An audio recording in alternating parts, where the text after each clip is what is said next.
నామది నీదే చెలియా పార్ట్ 25. ఇందు ఎగ్జామ్ అయిపోయిందా అంటూ లత ఎదురు వస్తూ అడిగింది. హా అంటూ నవ్వుతూ వినోద్ కిందకు రావటం చూసి, అక్క బావగారు వచ్చేశారు అంటే విరాజ్ గారు కూడా వచ్చేశారా అన్నది ఇందు. విరాజ్ రావటం ఏమిటి, నీతోనే వచ్చాడు కదా ఇందు, ఇప్పుడు నువ్వు విరాజు కలిసి రాలేదా, రోజు నిన్ను తీసుకుని వస్తాడు కదా అన్నది లత. ఆహా లేదక్క, ఎగ్జామ్ సెంటర్కు వెళ్ళిన తర్వాత బావగారు కాల్ చేస్తే విరాజ్ గారు నన్ను అక్కడే వదిలేసి వెళ్ళిపోయారు అని చెప్పింది ఇందు.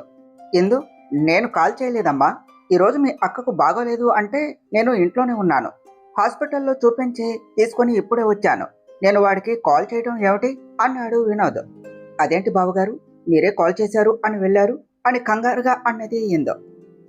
నువ్వు టెన్షన్ పడకు ఇందు, నేను కాల్ చేస్తాను అంటూ విరాజ్ మొబైల్కి కాల్ చేస్తూ ఉన్నా కూడా కనెక్ట్ అవటం లేదు, ఫోన్ కలవటం లేదు ఇందు, ఆఫీస్కు వెళ్ళి ఉంటాడు, నేను కాల్ చేసి కనుక్కుంటాను అన్నాడు వినోద్. అదేమిటి బావగారు, విరాజ్ గారు ఫోన్ ఎప్పుడు ఆన్లోనే ఉంచుతారు కదా, ఈరోజు కలవకపోవటం ఏమిటి, నాకు ఏదో భయంగా ఉన్నది, మళ్ళీ ట్రై చేయండి బావగారు అన్నది ఇందు. ఇందు, వాడు ఏమైనా చిన్నపిల్లవాడా చెప్పు, అలా భయపడుతున్నావు, వాడికేమవుతుంది, ఏదో వర్క్ ఉండి ఉంటుంది అన్నాడు వినోద్. అన్నయ్య అలా అంటావేమిటి, ఈ రోజుల్లో రాబరీస్ కోసం హత్యలు జరుగుతూ ఉన్నాయి, అలానే తమ్ముణ్ణి ఎవరైనా డబ్బుల కోసం ఏమైనా చేశారేమో అన్నాడు విఠల్. విఠల్, కాస్త మర్యాదగా మంచిగా మాట్లాడు అన్నది ఇందు.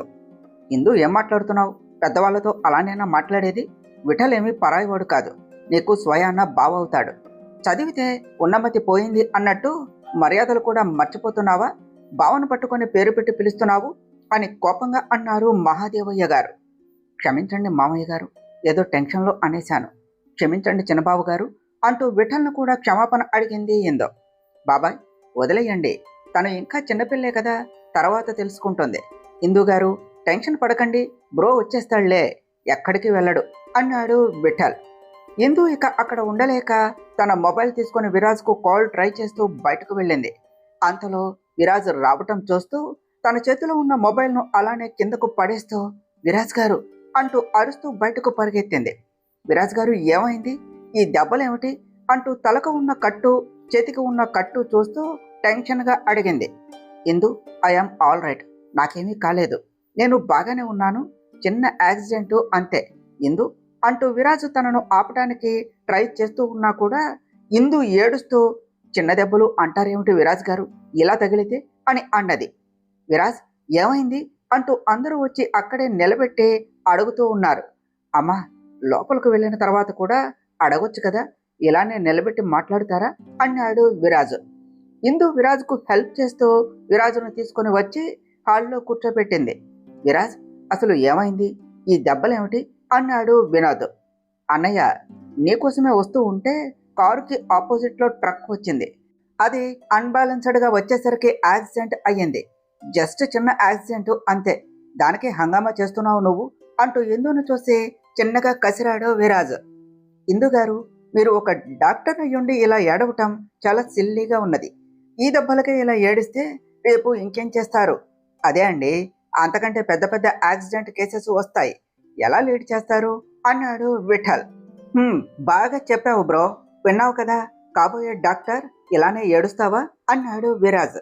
మీకు ఇలా అయితే కాల్ చేసైనా చెప్పవచ్చు కదా విరాజ్ గారు, మీరు కాల్ కూడా ఆన్సర్ చేయకపోతే భయం వేసింది అన్నది ఇందు.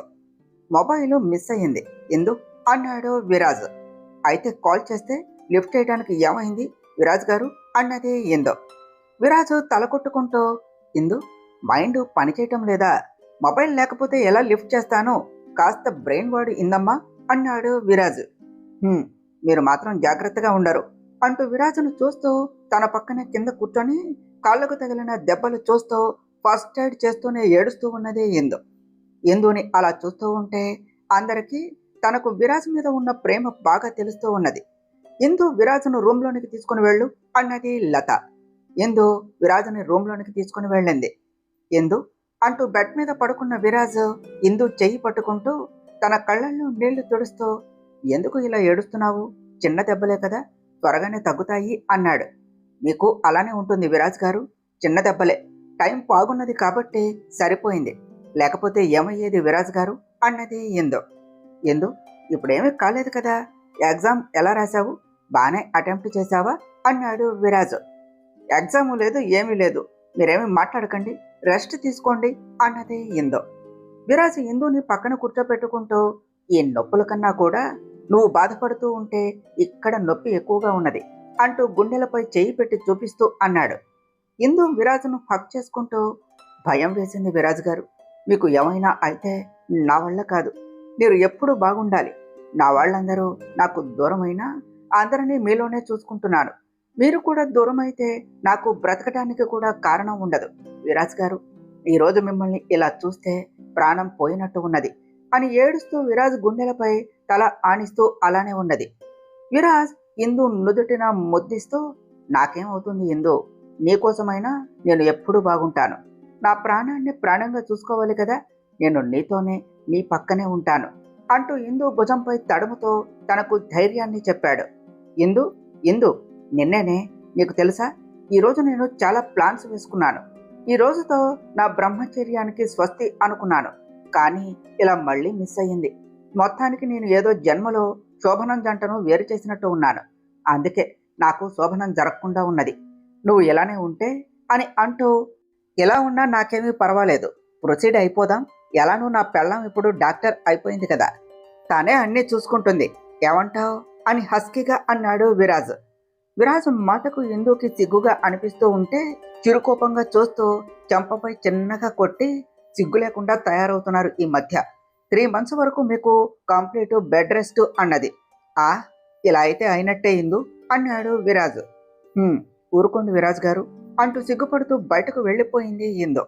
విరాజ్ నవ్వుతూ వెళ్తూ ఉన్న తనని చూస్తూ ఉన్నాడు. 2 రోజులు ఇందు విరాజను కనీసం కిందకు కూడా రాకుండా అన్ని పైకి తీసుకుని వస్తూ చిన్నపిల్లవాడిలా చూసుకుంటూ ఉన్నది. విరాజ్కు కాస్త చిన్నగా నడవటానికి వీలుగా ఉండేసరికి మెల్లిగా కిందకు వచ్చాడు. అమ్మయ్యా, నా తింగర బుచ్చి లేదు, లేకపోతే ఎందుకు వచ్చారు అని గోలగోల చేసేది. రూమ్నే నాకు జైలు చేసేస్తుంది. బయట ప్రపంచం చూస్తున్నందుకు చాలా హాయిగా ఉన్నది అనుకుంటూ సోఫాలో కూర్చొని మొబైల్ చూసుకుంటూ కాలక్షేపం చేస్తూ ఉన్నాడు. అంతకు ముందు నుంచి సరిగ్గా విరాజ్కు పైన ఉన్న షాండేలియర్ రోప్ దాని వెయిట్కు తెగి ఊగుతూ ఉన్నది. అదేమీ తెలియని విరాజ్ మొబైల్ చూస్తూ ఉన్నాడు. షాండేలియర్ కింద పడితే సరిగ్గా విరాజ్ మీద పడి తన ప్రాణం పోవటం ఖాయం. అక్క, విరాజ్ గారికి టిఫిన్ తీసుకుని వెళ్ళి ఇచ్చి వస్తాను, ఆలోపు నువ్వేమీ చేయకు, అక్కడే ఉండు, ఏమైనా చేశావు అంటే ఊరుకోను అంటూ కిచెన్ నుంచి బయటకు వచ్చిన ఇందు అక్కడ విరాజ్ను చూసి, విరాజ్ గారు, మీరు కిందకు ఎందుకు వచ్చారు అని అడిగింది. అబ్బా, మొదలు పెట్టావా, కాసేపు ఉండనియవే అంటూ తల ఎత్తకుండా న్యూ మొబైల్లో తల పెట్టేశాడు విరాజ్. ఇందు విరాజ్ దగ్గరకు వస్తూ తన చూపు పైకి పడగానే షాండేలియర్ కిందకు పడుతూ ఉన్నట్టు ఉంటే దాని కింద ఉన్న విరాజ్ను చూస్తూ తన చేతిలో ఉన్న ప్లేటు వదిలేసింది. విరాజ్ దగ్గరకు వస్తూ తన చేయి పట్టుకుని పక్కకు లాగింది. వాళ్ళు ఇద్దరూ కింద పడటం, ఆ షాండేలియర్ అక్కడ పడి పెద్ద సౌండ్ చేస్తూ పగిలిపోవటం, ఆ సౌండ్కు అందరూ కిందకు రావటం ఒకేసారి జరిగాయి. విరాజ్, ఇందు, మీకేమీ కాలేదు కదా అన్నాడు వినోద్. అన్నయ్య, ఐఎమ్ ఓకే, ఫైన్ అంటూ ఇందు మీద నుంచి లేస్తూ ఇందుకి చేయినిచ్చి పైకి లేపాడు విరాజ్. ఈ షాండేలియర్ ఎలా పడిపోయింది, ఇంతలో ఎంత ప్రమాదం తప్పింది, ఈ మధ్య ఏమీ బాగలేదు, వెంటనే పూజారి గారి దగ్గర నీ జాతకం చూపించాలి అన్నారు పార్వతి గారు భయపడుతూ. అమ్మా, మళ్ళీ మొదలుపెట్టావా నువ్వు నీ మూఢనమ్మకాలు. నా జాతకం బాగుంది కాబట్టే నాకేమీ కాలేదు. ఆ రోజు యాక్సిడెంట్ మిస్ అయ్యాను, ఈరోజు ఇందు కాపాడింది. ఆ వేలో ఆలోచిస్తే నా జాతకం బాగున్నది అనే కదా. ఈ నమ్మకాలు అన్నీ పిచ్చి నమ్మకాలు. ఆ షాండేలియర్ రోపు పాతది కాబట్టి దాని వెయిట్కు తెగింది, అంతే సింపుల్. నువ్వు అనేదానికి ఇది ఇంకా భయపడి నన్ను రూమ్లో లాక్ చేసినా చేసేస్తుంది. అన్నయ్య, రిమైనింగ్ షాండేలియర్స్ కూడా చెక్ చేయించు అన్నాడు విరాజ్. విరాజ్, నువ్వు వెళ్ళి రెస్ట్ తీసుకో, నేను చూసుకుంటాను కదా అన్నాడు విఠల్. ఇందు విఠల్ని చూస్తూ ఉన్నది. ఏది కూడా సరిగ్గా లేదు. విరాజ్ గారికి వరుసగా 2 సార్లు ప్రమాదాలు జరిగాయి. యాక్సిడెంట్ అండ్ ఇప్పుడు ఈ షాండేలియర్ పడిపోవటం. ఇదంతా కూడా అనుకోకుండా జరుగుతున్నదా, లేదా ఎవరైనా కావాలి అని చేస్తున్నారా? విఠల్ తాను ఏమైనా చేస్తున్నాడా అని గార్డెన్లో మొక్కలకి నీళ్లు పడుతూ ఆలోచిస్తూ ఉన్నది ఇందు. ఇందు, ఏం ఆలోచిస్తున్నావు? మార్నింగ్ జరిగిన దాని గురించి ఆలోచిస్తున్నావా అంటూ అక్కడకు వచ్చాడు విఠల్. ఇందు ఏమీ సమాధానం ఇవ్వకుండా సైలెంట్గా ఉన్నది. ఇందు, నిజంగా బ్రో చాలా లక్కీ. ఆ రోజు ఆ లక్ తనను యాక్సిడెంట్ నుంచి కాపాడింది. ఈరోజు ఆ లక్ నీ రూపంలో షాండేలియర్ నుంచి కాపాడింది. నువ్వే లేకపోతే విరాజ్ బ్రో ఈరోజు ఉండేవాడు కాదు. కాస్త జాగ్రత్తగా చూసుకో ఇందు. ఆ రోజు తనను తాను కాపాడుకున్నాడు. ఈరోజు నువ్వు తనను కాపాడావు. రేపు తనను తాను కానీ లేదా నువ్వు తనను కానీ కాపాడే సిచ్యువేషన్ ఉంటుందో లేదో తెలియదు కదా. కరెంట్ షాక్ కొడితే ఏం చేస్తావు? ఎలా కాపాడుకుంటావు? కాస్త జాగ్రత్తగా కనిపెట్టుకుని ఉండు. బ్రోకి ఏమైనా అయితే నువ్వు చాలా బాధపడుతున్నావు. నీ బాధను నేను చూడలేను కాబట్టి చెప్తున్నాను ఎందు. బ్రోను నువ్వే కాపాడాలి అంటూ విఠల్ వచ్చినవాడు వచ్చినట్టే వెళ్ళిపోతూ ఉంటే షాక్గా తన వైపే చూస్తూ ఉన్నది ఎందో. విరాజ్ గారికి షాక్ కొట్టడం ఏమిటి? అలా ఎందుకన్నాడు? షాక్ కొడుతుంది అంటూ తనకి ఏదో తెలిసినట్టు అన్నాడు. ఈ విఠల్ వచ్చిన తర్వాత విరాజ్ గారికి యాక్సిడెంట్ అయ్యింది. ఆ రోజు నన్ను ఆ నితిన్ గాడు ఫాలో అయ్యాడు. ఈ రోజు క్షణంలో ఆ షాండేలియర్ మిస్ అయ్యింది. ఇదంతా కూడా యాక్సిడెంట్ కాదు, కావాలి అని చేసినట్టు పక్కా ప్లాన్ లాగా ఉన్నది. అంటే ఈ విఠల్ గతం మర్చిపోలేదా? కావాలి అని చేస్తున్నాడా? విరాజ్ గారికి ఇలా అవటం వల్ల నేను ఏమైనా తప్పుగా ఆలోచిస్తున్నానా? లేదు, ఈ విఠల్ ఏదో దాస్తున్నాడు అని అనుకుంటూ విఠల్ మాట్లాడుతున్నప్పుడు తనను చూస్తూ నవ్వుతూ ఉన్న అతని ఫేసు గుర్తుకు రాగానే లేదు, ఏదో చేస్తున్నాడు. విఠలు మర్చిపోలేదు. ఇదంతా కూడా వాడే చేస్తున్నాడా? వాడే విరాజ్ గారికి ప్రమాదాలు కలిగిస్తున్నాడా? అంటే విరాజ్ గారికి తన వల్ల ప్రమాదమా అని అనుకోగానే తన కాళ్ళు చేతులు వణికిపోతూ ఉన్నాయి. చేసే పని ఆపేస్తూ విరాజ్ కోసం లోనికి పరిగెడుతూ వెళ్ళింది ఇందు. ఇందు ఇందు నిన్నే అంటూ లత పిలుస్తూ ఉన్నా కూడా పట్టించుకోకుండా అక్కడ నుంచి తన రూమ్ వైపు పరుగులు పెట్టింది. విరాజ్ రూమ్లో కాల్ మాట్లాడుతూ బాల్కనీకి వెళ్ళి అటు తిరిగి రైలింగ్ పట్టుకుని మాట్లాడుతూ ఉన్నాడు. ఇందు రూమ్లోనికి వస్తూనే బాల్కనీలో ఉన్న విరాజును చూసి పరిగెడుతూ వెళ్ళి విరాజును హక్ చేసుకున్నది. సడన్గా ఇందు వచ్చి అలా చేసేసరికి విరాజ్ కాస్త షాక్ అవుతూ అంతలోనే చిన్నగా నవ్వుతూ టాక్ యూ లేటర్ అంటూ కాల్ కట్ చేశాడు. ఇందుని తన వైపునకు తిప్పుకొని గట్టిగా హక్ చేసుకోపోతూ చెయ్యి నొప్పి పుట్టేసరికి చిన్నగా అరిచాడు.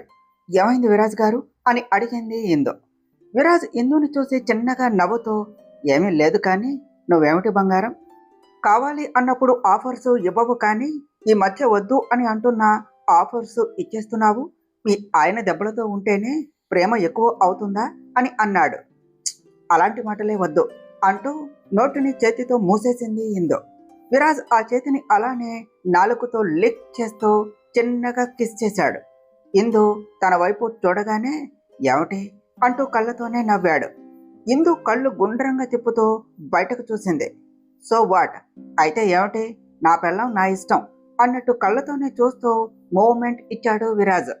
విరాజ్ గారు, మీరు పక్కన ఉంటే నాకు నేనే గుర్తు ఉండటం లేదు. అసలేం మాయ చేశారండి? నాకు మీతోనే ఉండాలి అని ఉన్నది, కానీ నా వల్ల మీకు ఏమవుతుందో అని భయంగా ఉన్నది. మీకు జరిగినవి ప్రమాదం అయితే పర్వాలేదు, కానీ ఇది ప్రమాదం కాదు, కావాలి అని చేసినదేమో అనేసి భయంగా ఉన్నది అని ఆలోచిస్తూ ఉన్నది ఇందు. ఓయ్, మీ ఆయన అందంగా ఉంటాడు అని తెలుసు, కానీ మరి ఇలా చూసి సర్టిఫై చేయాలా అని అన్నాడు విరాజ్. మీరు మాత్రమే అంటారా ఏమిటి? నేను అనగలను, నా మొగుడు నా ఇష్టం అంటూ విరాజ్ను గట్టిగా హక్ చేసుకుని విరాజ్ తలను ముందుకు వంచి నుదుటిపై ముద్దు పెట్టుకున్నది ఇందు. పొట్టి పిల్ల, నాకెక్కడ దొరికింది ఈ పొట్టిది? ముద్దు పెట్టాలి అన్నా కూడా అందని దానికి ముద్దెందుకే అన్నాడు విరాజ్. హలో మోడల్ గారు, నేనేమి అంత పొట్టి కాదు అంటూ అక్కడ టీపాయ్ ఎక్కేస్తూ చూసారా నేనే హైట్ అంటూ కంపేర్ చేసి చూపించింది ఇందు. చూసేలే పొట్టిదానా అంటూ విరాజ్ నవ్వేస్తూ ఇందుని చూస్తూ ఉంటే ఇందు విరాజ్ గుండెలపై కొడుతూ ఉన్నది. ఇద్దరూ నవ్వుకుంటూ ఉన్నారు. వాళ్ళ ఆనందాలను చూస్తూ చందమామ సైతం మబ్బుల్లోనికి చేరిపోయింది. ఇందు ఆకలిగా ఉన్నది, తినటానికి తీసుకుని రావా, నేను ఫ్రెష్ అయి వస్తాను అన్నాడు విరాజ్. అలానే విరాజ్ గారు అన్నది ఇందు. విరాజ్ టవల్ తీసుకుని వాష్రూమ్లోనికి వెళ్ళిపోయాడు.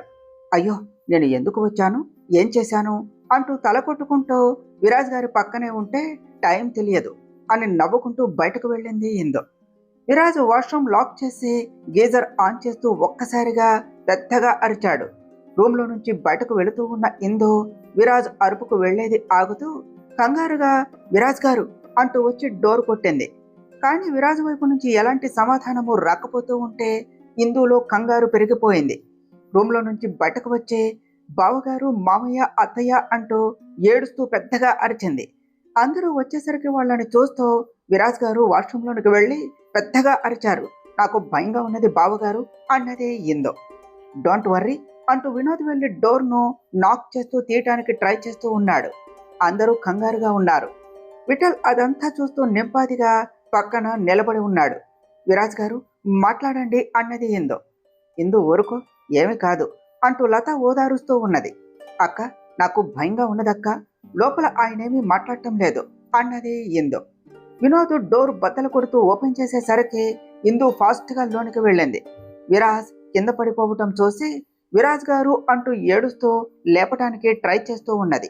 విరాజ్ అంటూ విఠల్ పట్టుకుని తీసుకుని వచ్చి బెడ్ మీద పడుకోబెట్టాడు. ఇందు పల్స్ చెక్ చేస్తూ కళ్ళు మూస్తూ, బావగారు త్వరగా ఇంజెక్షన్ తీసుకుని రండి అంటూ పేపర్పై రాసి ఇచ్చింది. మావయ్య, మీరంతా బయటకు వెళ్ళండి, విరాజ్ గారికి ఏమీ కాలేదు, షాక్ తగిలింది, పల్స్ వీక్గా ఉన్నది, నేను చూసుకుంటాను అన్నది ఇందు. ఇందు, నీకేమి తెలుసు, విఠల్ నీకన్నా పెద్ద డాక్టరు, తను చూసుకుంటాడు అన్నారు మహాదేవయ్య గారు. బాబాయ్, నేను చూసుకుంటాను, ముందు నువ్వు కూడా వెళ్ళు అన్నాడు విఠల్. అవసరం లేదు, నా భర్తను కాపాడుకోవటం నాకు తెలుసు, you better don't interfere in this అంటూ విరాజ్ దగ్గరకు వచ్చి చెస్ట్ పై ప్రెస్ చేస్తూ ఉన్నది. విరాజ్ గారు కళ్ళు తెరవండి, మీరు కళ్ళు తెరవకపోతే నా ప్రాణం పోతున్నట్టు ఉన్నది అంటూ ఎందు విరాజ్ పక్కన కూర్చొని తన తలను ఒడిలోనికి తీసుకుని విరాజ్ మొహానికి దగ్గరగా వచ్చి తన లిప్స్ పై ముద్ద పెడుతూ ఇరువురి శ్వాసలు ఏకం చేస్తూ తన ఊపిరిని విరాజ్కు ఊపిరిగా అందించింది. తన మది నిలిచిన చెల్లి ఊపిరి తన మనసును తట్టి లేపుతూ ఉంటే దగ్గుతూ ఊపిరి తీసుకుంటూ కదిలాడు విరాజ్. విరాజ్ గారు, నా వైపు చూడండి, మీకేమీ కాదు, నా కోసం నాకు తోడుగా ఉంటాను అన్నారు కదా అంటూ విరాజు చంపను తడుతూ ఉన్నది ఇందు. విరాజ్ ఆ అపస్మారక స్థితిలోనే ఇందు చేతిని గట్టిగా పట్టుకున్నాడు. ఇందు అని పిలిచాడు వినోద్. బావగారు తీసుకుని వచ్చారా అంటూ ఆ ఇంజెక్షన్ తీసుకొని విరాజ్ బాడీలోనికి ఇంజెక్ట్ చేసి తన చెయ్యి పట్టుకొని అక్కడే ఉన్నది. ఎవ్రీ సెకండ్ ఎగ్జామిన్ చేస్తూ ఉన్న ఇందు 5 minutes తర్వాత విరాజ్ హార్ట్ బీట్ నార్మల్గా ఉండటంతో ఊపిరి పీల్చుకుంటూ తన చెయ్యి పట్టుకుని అలానే కూర్చున్నది. ఇందు అన్నది లత. అక్క, విరాజ్ గారికి ఇంకేమీ ప్రమాదం లేదు అంటూ తేలిగ్గా ఊపిరి తీసుకుంటూ చెప్పింది ఇందు. ఓష్, ఎంతదానికైనా ఎంత చేశావో, మమ్మల్ని కంగారు పెట్టావు, మాకు నిద్ర లేకుండా చేశావు అంటూ పుల్లవిరుపుగా అన్నది దమయంతి. ఏమైనా కూడా నాకెందుకు అనుకోవటానికి ఆయనేమి పరాయివాడు కాదు కదా, నాకు తాళి కట్టిన భర్త, నా ప్రాణం, తనకు ఏమైనా అయితే బాధ నాకే, ఆ బాధ ఎలా ఉంటుంది అనేది భర్త దగ్గరే తన జీవితం అనుకుని ఉండేవాళ్లకు తెలుస్తుంది, అంతేకాని మొగుడిని వదిలేసి పుట్టింట్లో పడి తినేవాళ్లకు ఏం తెలుస్తుంది అంటూ కోపంగా అన్నది ఇందు. నా భర్త నా ప్రాణం, తను అలా ఉంటే నాకెందుకు అనుకుని ఉంటానా? మాట అనే ముందు వెనుక చూడండి, నన్ను ఏమన్నా పడతాను, కానీ విరాజ్ గారి విషయంలో నోరు జారితే మాత్రం నేను మీరు వయసులో పెద్ద అనే విషయాన్ని మర్చిపోయి చెయ్యి కూడా జారుతాను. ఇన్ని రోజులు కూడా నన్ను విరాజ్ గారిని విడతీసి నీ కూతురుకు ఇచ్చి పెళ్లి చేయాలి అని చూశావు, ఈ రోజు నీకు అలుసుగా ఉన్నాడా? విరాజ్ గారి విషయంలో తక్కువగా మాట్లాడితే మాత్రం ఊరుకోను అన్నది ఇందు. ఇందు అలా కోపంగా అనేసరికి మొదటిసారి వాయిస్ రైజ్ చేసి మాట్లాడిన ఇందుని అక్కడి వాళ్ళు అంతా కూడా ఆశ్చర్యంగా చూస్తూ ఉన్నారు. ఎప్పుడూ కూడా ఎవరు ఏం చెప్పిన పని మౌనంగా చేయటమే తెలిసిన అలాంటి ఇందు విరాజ్ విషయంలో ఇంత సీరియస్గా ఉంటుందా అని అనుకున్నారు. అన్నయ్య, చూసావా, నన్నే చిన్నంతరం పెద్దంతరం లేకుండా అన్నేసి మాటలు అంటుంది, ఇలాంటిది ఉన్న ఇంటిలో నేను ఉండలేను అన్నది దమయంతి. నిన్ను ఎవరూ ఉండమనలేదు, పెళ్లి అయిన తర్వాత ఈ ఇల్లు నీకు చుట్టపు చూపే, మీ ఇల్లు కాదు, కానీ నేను ఈ ఇంటి కోడల్ని, ఇది నా ఇల్లు, ఎవరు ఉండాలో ఎవరు వెళ్లాలో ఇంకా చెప్పవలసిన అవసరం లేదు అని అనుకుంటా కదా అన్నది ఇందు. ఇందు, ఏమిటా మాటలు, పెద్దవాళ్లను పట్టుకొని అన్నారు పార్వతి గారు. క్షమించండి అత్తయ్య ఇలా అన్నందుకు, కానీ ఇదే నిజం కదా, నేను ఈ ఇంట్లో కోడలిగా అడుగుపెట్టిన రోజు నుంచి నన్ను ఎన్ని మాటలు అన్నాలో అన్నీ అన్నది, మీకేం చెప్పాలో అన్నీ చెప్పింది, కానీ నేను ఏమీ అనలేదు. కారణం పిన్ని అంటే అమ్మ తర్వాత అమ్మ అనుకున్నాను, నన్నేమన్నా పడతాను, కానీ విరాజ్ గారిని అంటే మాత్రం ఊరుకోను అత్తయ్య గారు అన్నది ఇందు. దమయంతి మొహమంతా కళ్ళేసుకుని చూస్తూ ఉన్నది. అమ్మా, ఇప్పుడేమీ ప్రమాదం లేదు కదా, ఏమైనా ఉంటే రేపొద్దున చూసుకుందాం, ముందు విరాజును రెస్ట్ తీసుకొనివ్వండి. ఇందు, నువ్వు విరాజును చూసుకో అమ్మా. ఏవైనా అవసరం అయితే మొహమాటం పడకుండా వచ్చి నన్ను పిలువు అంటూ వినోద్ చెప్పి అందరినీ తీసుకుని బయటకు వచ్చేశాడు. నాన్న, ఇందు ప్రవర్తనకు మీరేమీ మనసు నొచ్చుకోకండి. విరాజుకు అలా అయ్యేసరికి ఇలా మాట్లాడింది. పొద్దునకు మామూలు అవుతుంది అన్నాడు వినోద్. ఇందులో ఏమున్నది వినోద్? ఇందు నిజాలే మాట్లాడింది. వయసు మర్చిపోయి ప్రవర్తిస్తే ఇలానే ఉంటుంది అంటూ దమయంతిని కోపంగా చూసి మహాదేవయ్య గారు వెళ్ళిపోయారు. ఒసే ఇందు, నిన్ను పోనీలే వదిలేద్దాము అని అనుకున్నాను. కానీ నువ్వు చేసిన దానికి నిన్ను వదిలేది లేదు. దమయంతి అంటే ఏమిటో చూపిస్తాను అని అనుకున్నది. విరాజు స్పృహ లేకుండా పడుకుని ఉంటే ఇందు విరాజ్ చేయి పట్టుకొని అలానే తన పక్కనే కూర్చున్నది. ఏది సరిగ్గా లేదు. అంతా కూడా కోయిన్సిడెన్స్ కాదు, వాంటెడ్లీ కావాలి అని చేస్తున్నట్టు ఉన్నది అని ఆలోచిస్తూ ఉన్న ఇందుకి, ఇందు గారు, ఆ రోజు మీ ఆయన లక్ యాక్సిడెంట్ నుంచి తప్పించుకున్నాడు.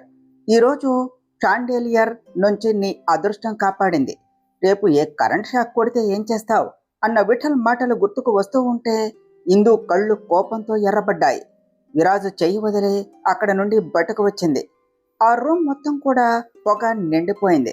కానీ ఆ రూమ్లో బెడ్ మీద కూర్చున్న అతను మాత్రం ఆపకుండా ఇంకా స్మోక్ చేస్తూ పొగ వదులుతూ ఉన్నాడు. డార్లింగ్ అంటూ తన చేతిలో ఉన్న ఫోటో ఫ్రేమ్లో పెళ్లి డ్రెస్లో ఒకరి కోసం ఒకరు అన్నట్టు ఉన్న ఇందు విరాజులను చూస్తూ ఇందు పక్కనే ఉన్న విరాజ్ ఫోటో చింపేశాడు.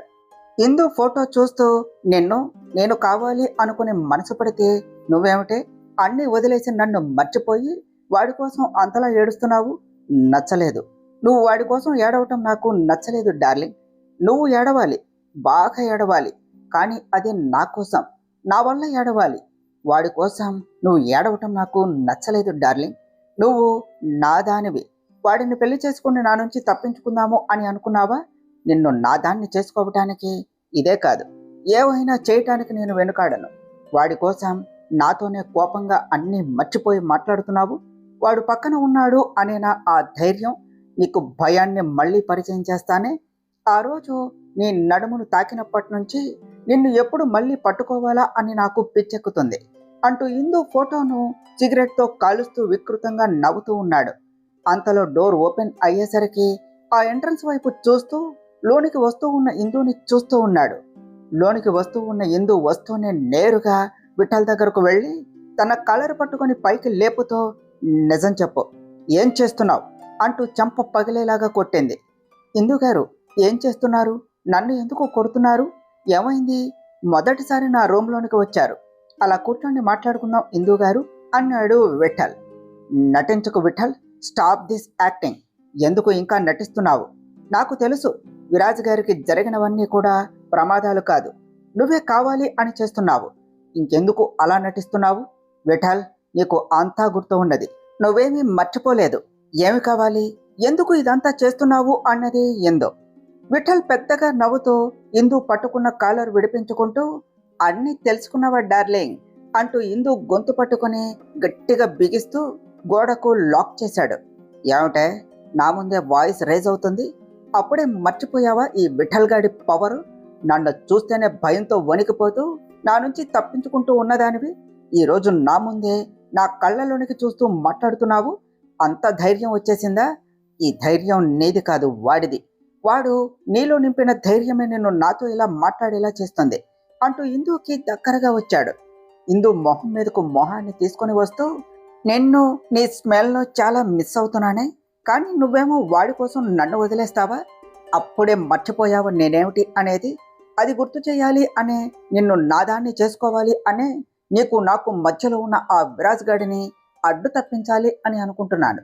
ఏది ఏమైనా కూడా అనుకున్నది చేస్తాను. ఆ రోజు యాక్సిడెంట్ చేసింది నేనే. నిన్న షాండేలియర్ పడేలా చేసింది నేనే. ఇప్పుడు షాక్ కొట్టేలా చేసింది. అంతేకాదు, ముందు ముందు ఇంకా ఇంకా చేస్తాను. నిన్ను నాదాన్ని చేసుకోవటానికి అదే కాదు, ఏమైనా చేస్తాను డార్లింగ్ అన్నాడు విఠల్. ఇందు విఠల్ను వెనక్కు నెట్టేస్తూ, వేటాడే జంతువు సాధు జంతువు అయ్యింది అంటే నమ్మటం నాదే తప్పు. ఇప్పుడే ఈ క్షణమే నువ్వు ఎవరు అనేది అందరికీ చెప్పి నీ నిజస్వరూపం బయట పెడతాను అని కోపంగా అంటూ ఇందు ఆ రూమ్ నుంచి బయటకు వచ్చింది. హా డార్లింగ్, వెళ్ళవే వెళ్ళు. నేను నిన్ను ఆపటం లేదు. వెళ్ళి నా గురించి అన్నీ చెప్పు. తన అన్న కొడుకు ఏమిటి అనేది తెలుసుకొని నీ మామ ప్రాణం అక్కడే పోతుంది. ఎప్పటికే కాలేజీలో నా వల్ల నువ్వు చెడిపోయిన దానివి అనే ముద్ర పడిపోయింది. నువ్వేం చెప్పినా కూడా ఎవ్వరూ నమ్మరు, నమ్మలేరు. నీ మొగుడు నమ్మినా కూడా పరువు అంటే ప్రాణమిచ్చే నీ మామ, ఆయన మాటకు విలువనిచ్చే నీ అత్త ఈ ఊరు నమ్ముతుందా? ఒక్కసారి చెడిపోయిన ముద్ర పడిన తరువాత నువ్వు చెడిపోయినట్టేనే డార్లింగ్ అంటూ పెద్దగా నవ్వుతూ డోర్ దగ్గర ఆగిన ఇందు పక్కకు వచ్చి ఇందుని పైనుంచి కిందకు చూస్తూ, ఇంత అందాన్ని చూస్తూ కంట్రోల్లో ఉండటం ఎంత కష్టంగా ఉన్నది. నా గురించి చెప్తే నీకు జరిగినది కూడా చెప్పాలి. అప్పుడు పరువే ప్రాణంగా బ్రతికే నీ మామ గుండె అక్కడే ఆగిపోతుంది. ఆ రోజు నువ్వు కాపాడావు, కానీ ఇప్పుడు కాపాడగలవా అన్నాడు విఠల్.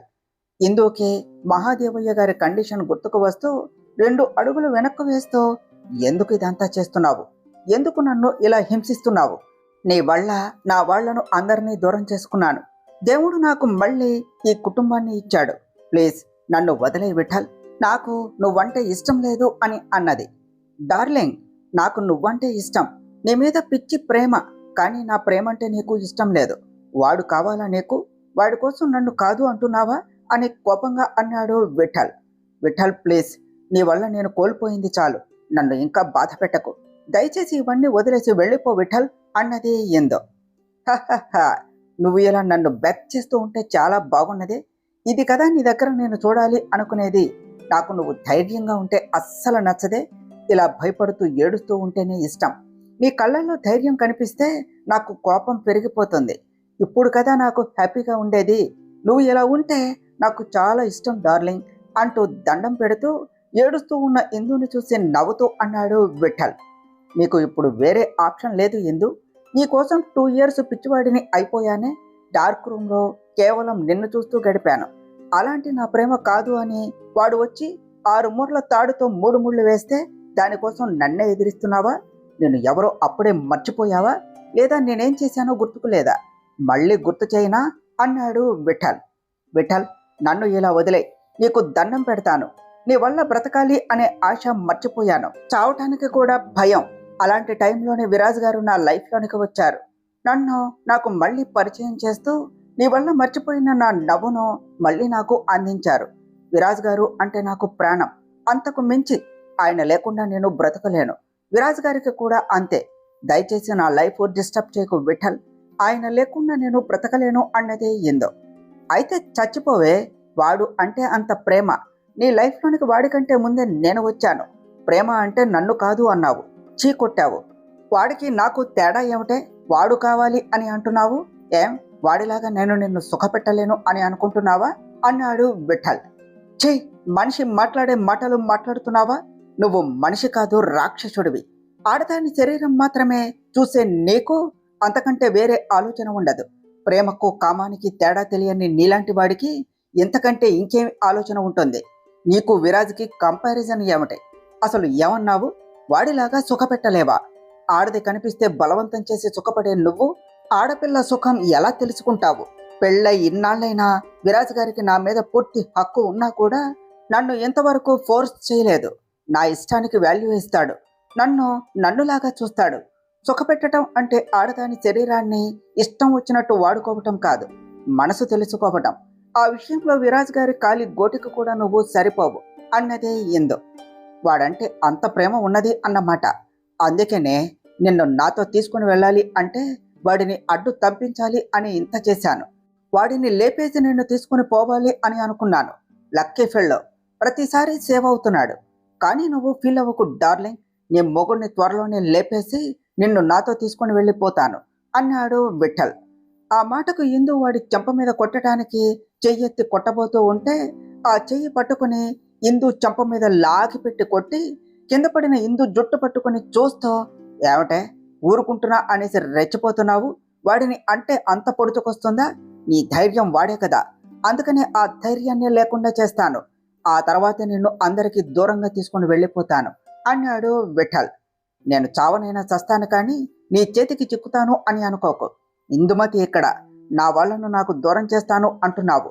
నేనే లేకపోతే ఏం చేస్తావు అన్నదే ఏందో. నువ్వు ఇలా అంటావు అని నాకు ముందే తెలిసే. నువ్వు పోతే ఈ కుటుంబం మొత్తం నీ వెనకే వస్తుంది. ఏంటలా చూస్తున్నావు? నేను చెప్పేది నిజం డార్లింగ్. వాడిని లేపేయాలి అని ఫిక్స్ అయ్యాను. ఆ మాత్రం చేయలేనా? నీ మామయ్య మహాదేవయ్య రోజు ఊరిని చూడటానికి వెళ్తాడు. ఎవడో దొంగతనం చేయటం కోసం ఆయన పీక కోసేస్తే ఏం చేస్తావు? నీ అత్తయ్య పరమ సాధ్వి, గుడికి వెళుతుంది.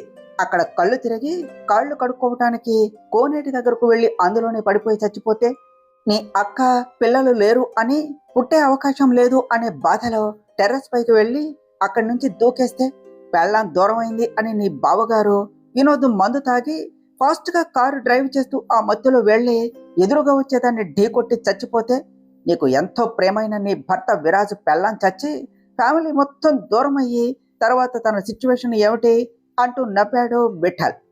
ఇందు విఠల్ చెప్పిన దానికి భయపడుతూ తన కళ్ళ ముందు ఆ విజువల్స్ కనిపిస్తూ ఉంటే భయంగా కళ్ళు మూసుకుంటూ వద్దు అంటూ అరిచింది. "హహహ, అర్థమైంది కదా. నువ్వు చావాలి అని ట్రై చేసినా లేదా నా నుంచి దూరంగా వెళ్ళాలి అని చూసినా, నా గురించి ఈ ఇంట్లో ఎవరికైనా చెప్పినా సేమ్ సీన్ రిపీట్ అవుతుంది" అన్నాడు విఠల్. విఠల్, వాళ్ళంతా కూడా నీకు ఫ్యామిలీనే కదా, ఎందుకు ఇలా చేస్తున్నావు? విరాజ్ గారు నీకు తమ్ముడవుతాడు. తమ్ముడి భార్యను ఇలా అనటం చేయటం వద్దు విఠల్, నీకు దండం పెడతాను అన్నది ఎందో. బోల్డ్ షెట్, ఇది నా ఫ్యామిలీ ఏమిటే? ఈ ఫ్యామిలీకి నన్ను మా అమ్మ ఎప్పుడో దూరం చేసింది. నాకు అన్నీ అయినా మా అమ్మే పోయింది. మా అమ్మ కోరిక నేనెప్పుడు ఈ ఫ్యామిలీలోనికి రాకూడదు అనేసి.